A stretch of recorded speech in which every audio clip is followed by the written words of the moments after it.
Hello everyone, welcome to the English Matters grammar lesson for each one of us.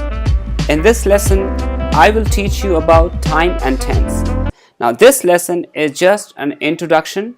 I will be taking each of the types of tense one by one in a separate lesson. Without any delay, let us begin. If you have not subscribed my channel, subscribe it and click on the bell icon at the same time so that whenever I upload new lesson on my channel, you get the update for the same there and then.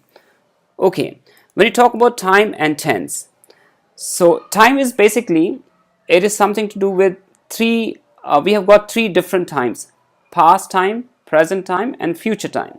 Now tense, it means time plus the action or any kind of events which happens in the given point of time. Suppose, so in the present we can use the future tense. So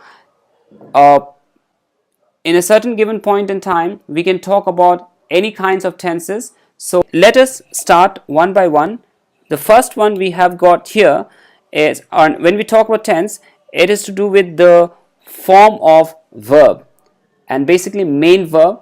We also call it finite verb. Okay, now we have got three types of tenses: present tense, past tense and future tense.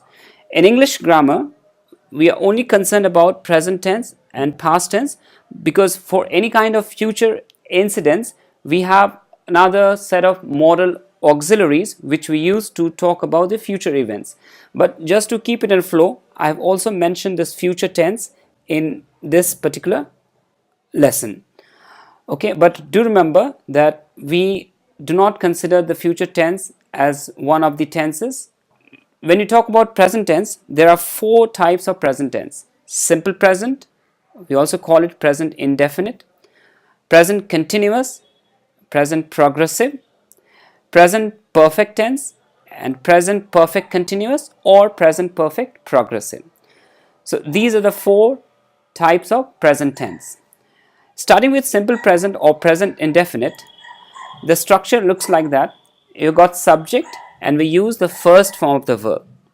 So I, we, you, they sing beautifully. Beautifully, I've just complemented the verb.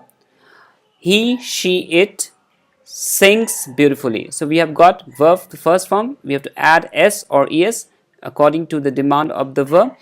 So here I've just added s. So in this case we see that in the simple present form we have a slight change in the verb.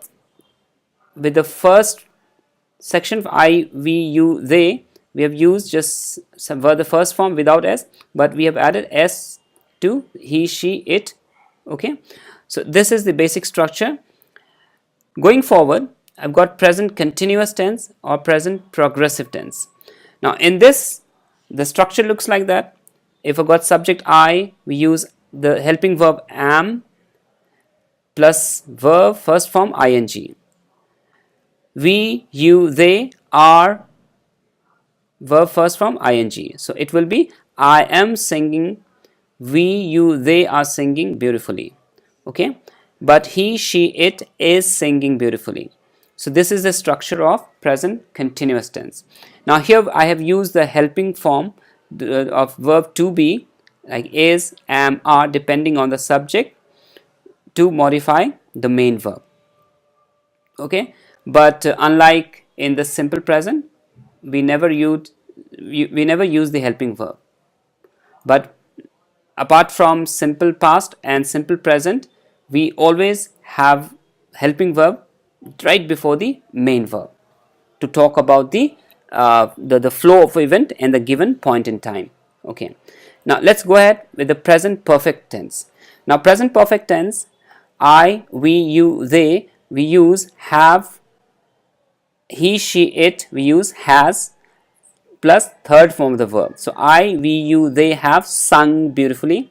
He, she, it has sung beautifully. So do you see the use of helping verb right before the main verb? Okay, now going forward, present perfect continuous. I, we, you, they have been, verb, the first form ing. For the continuous, I use ing with the main verb. Okay, so they have been singing beautifully. He, she, it has been, verb first form ing. He, she, it has been singing beautifully. So these are the four different types of present tense. Let's go forward and understand the past tense. Past tense has got four types as well: simple past or past indefinite, past continuous or past progressive, past perfect continuous, or past perfect progressive.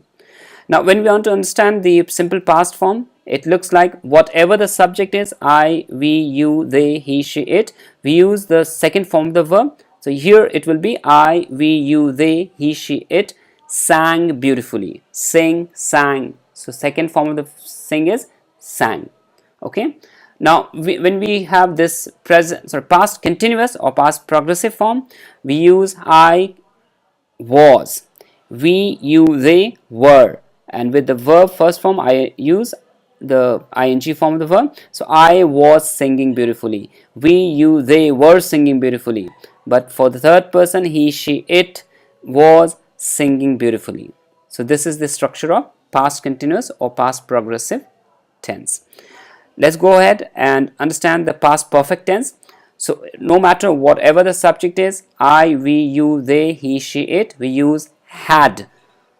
And the third form of the verb, so I, we, you, they, he, she, it had sung beautifully. Sing, sang, sung. Third form of the verb is sung. But past perfect continuous, or the other name is past perfect progressive.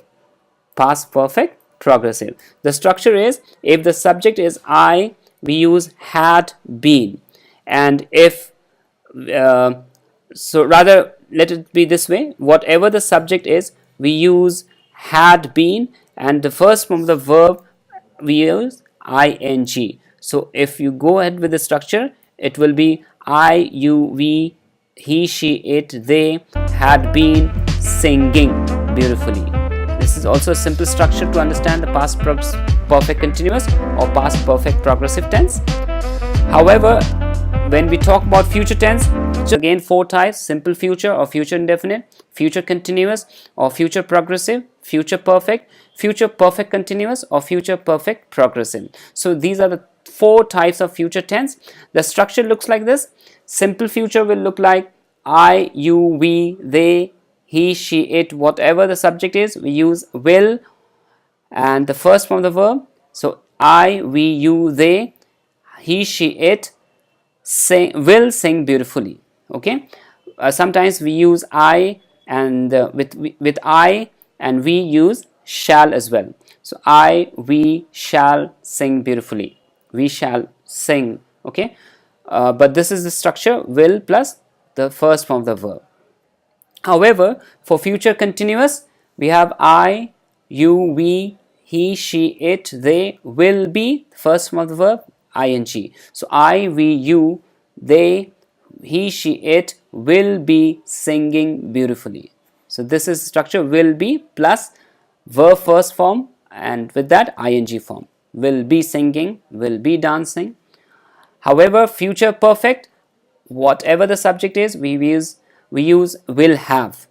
I, we, you, they, he, she, it, they will have sung, verb third form, beautifully. So I, we, you, they, he, she, it will have sung beautifully. All right. In the last, we have got future perfect continuous. The structure is I, we, you, they, he, she, it will have been.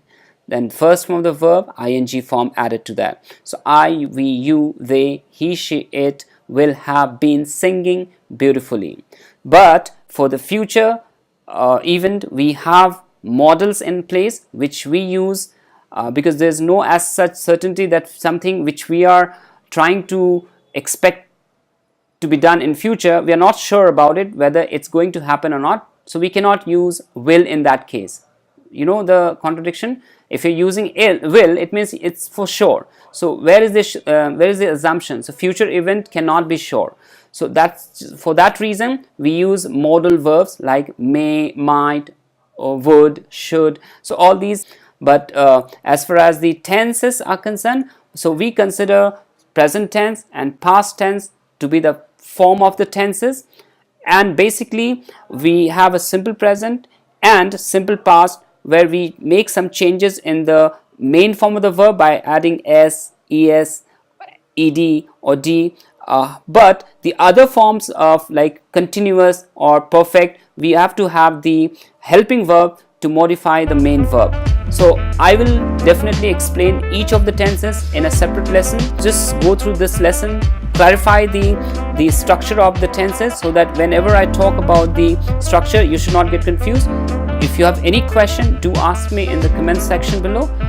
And you keep learning. Take care. Have a great day. Bye bye.